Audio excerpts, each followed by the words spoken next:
Okay, on to the NBA. As we said, season resumes tomorrow. Here are some second half storylines, some mid-season storylines. How about those Sacramento Kings? Plus 360 right now on BetMGM to make the playoffs. They're third in the West. Preseason win total was 34.5. They enter this final quarter of the season already at 32 wins. You can find this team at like plus 5,000 to come out of the West. I know the West got a lot better, but man, the Kings, they're being slept on just a little bit as the 3 seed in the West. Nikola Jokic, he might have something to say about that. Right now, the Western Conference leader, Denver Nuggets, he's the star MVP frontrunner at minus 250. Preseason on BetMGM was plus 900. He's looking to win a third straight MVP. Last time someone did that, thank you, producer Gifford. He worked in the Celtics. Larry Bird, 83 to 86. The great days of Celtics basketball. They haven't won a title. Well, they won in 08. That was a good year. Anything is possible. But yeah, Larry Bird, he's the man. And Jokic is the man too. And of course, the KD Kyrie shakeups in the West. Suns are plus 230 to win the West. They are the favorite in the West, favorite to come out of the West in the NBA Finals. The Mavericks, they of course added Kyrie Irving just before the trade deadline. Irving and the Mavs plus 750 to come out of the West, plus 1,100 in the preseason. The Suns were plus 750 pre-Durant. So those are some things that we have in mind. Really, that hasn't changed all that much in terms of what we saw like last week. And now hopefully we can see some of this come to fruition, at least in some cases, speaking to Durant. Matt Moore joins us. He's one of our co-hosts on the Buckets podcast, our NBA guy here at Action Network. And Evan Abrams joins the conversation, our director of research. Good to have Evan on. I think the first time we've had Evan on since the NFL season ended. So, fellas, 3-man panel. Let's dive into this. We're going to start with a team we haven't discussed yet, the LA Clippers, because, I mean, forget KD to the Suns, Kyrie Irving to the Mavs. Russell Westbrook stays in the West. What an impactful move, Matt Moore. Russell Westbrook to the LA Clippers. He reunites with Paul George. He had one of his best seasons with Oklahoma City. I mean, you just can't help but talk about how big of an addition this is. I mean, sure, I guess a little bit. Yeah, look, Russ, obviously a polarizing figure these days. Some of the stuff here, I think it's hard to get an accurate gauge on Russ's value. The numbers with him with the Lakers were actually surprisingly good. His overall numbers were bad, which people will point to, but those were the minutes without Anthony Davis and LeBron James on the floor, which if you look at the rest of that Lakers roster, I don't know that anyone could pull that roster up to a positive. And actually the numbers with LeBron were quite good. So the idea is, he comes to this team. The Clippers openly campaigned for us, like very much in the public eye. 2 reporters were open on Instagram campaigning to get Russ to come to the Clippers.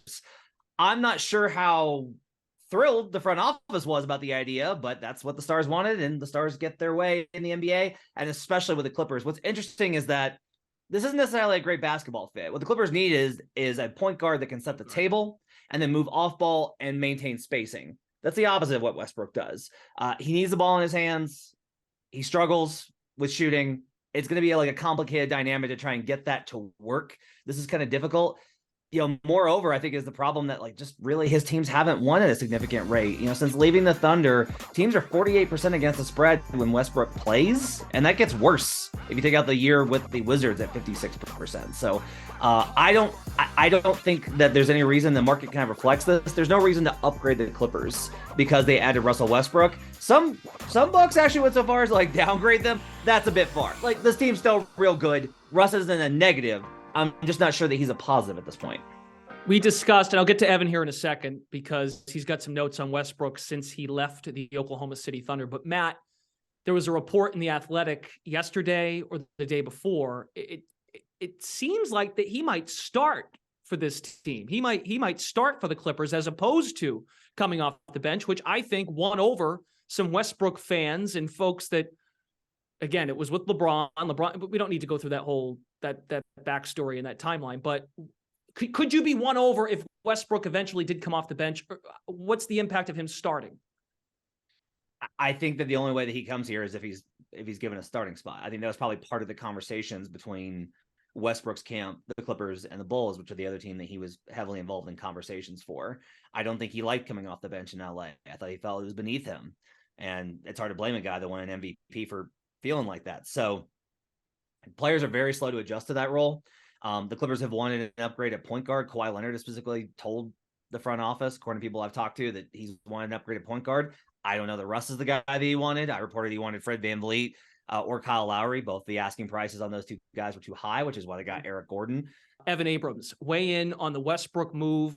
This is his 5th team now. If you count the last year with the Thunder, he's now been on 5. If you count Utah, it's 6 teams now for Westbrook in the last 5-6 years now. What do we need to know about Westbrook's impact from a betting standpoint? Yeah, I'll just say this off the top. These are 2 quotes from Clippers players. Marcus Morris, we need the personality. We need the veteran. He's been in the playoffs a lot, been to the championship. Paul George, True. Suck that John didn't work, but what John brought is what we need. A guy that can get up and down the floor and get us some easy baskets in transition. Now, what he's saying is correct in the sense that the 3-point field goal in the corner, the Clippers are like 7th in the NBA. The Lakers were like 26th in the NBA. So theoretically, what Westbrook could bring to the Clippers and what Marcus Morris and Paul George are talking about isn't Russell Westbrook. They're looking for some player that isn't that player, and that's what Matt said. So I think they're wishing Russ is a player that Russ isn't. And I think really that's the issue, is they like the idea of Russell Westbrook. Clippers, 24th in pace, 22nd in fast break points. So I think they want to run a little bit, and that's why they brought Russ here. But I'm just not sure he's that player anymore. Now, listen, I get it. He has 111, 110 games of playoff experience. That's going to be big when you mix that with Kawhi. PG's been there a few times. Like, that team gets there. They're going to be a hard out. But my thing is, Russ is going to get too much time. Like, I want him in that 6-man role. I want him getting like the uppity minutes, the minutes where maybe he's coming from a different point of view. But to me, we're just not going to get that player because, like Matt said, he's going to want more. He's going to want to be a bigger part of the offense, which I think gets in the way a little bit of what the Clippers want to do.